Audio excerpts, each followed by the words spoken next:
საპროტესტო აქციას მართავენ ადვოკატები თბილისში იუსტიციის უმაღლეს საბჭოსთან უფლებადამცველები ქვეყანაში არსებულ ვითარებას ეხმაურებიან და დაკავებულთა გათავისუფლებას, ასევე ახალი საპარლამენტო არჩევნების დანიშნას ითხოვენ. მანიფესტაციის მონაწილეები ყურადღებას ამახვილებენ საქართველოში სასამართლოს მდგომარეობაზე და სამართლიანი სასამართლოს უზრუნველყოფას და მოსამართლეებად კეთილსინდისიერი კადრების დანიშვნას მოითხოვენ. მანიფესტაცია პარლამენტის შენობისკენ მიემართება. განთავისუფლდეს უკანონო დაკავებულები პატრიოტობისთვის, სამშობლოს სიყვარულისათვის არავინ არ უნდა ისჯებოდეს. დღეს გვაქვს მოცემულობა, როდესაც სასამართლოში სამართლიანობის მიღწევა არის შეუძლებელი.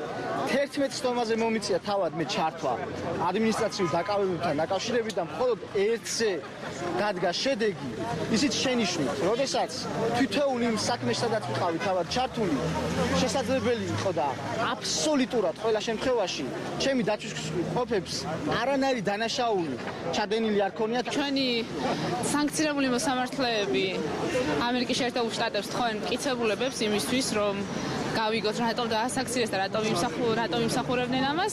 ამ დროს ჩვენ ვთხოვთ ჩვენს მოსამართლეებს ნებისმიერ საქმის გადაწყვეტისას მხოლოდ პოლიციის ჩვენებას არ ენდონ და მოითხოვონ მტკიცებულებები. აბსოლუტურად უმრავლეს საქმეში მხოლოდ პოლიციის ჩვენების საფუძველზე ხდება ადამიანების პასუხისმგებლობაში მიცემა, აყვანა და ასე შემდეგ. ეს არის კატეგორიულად მიუღებელი.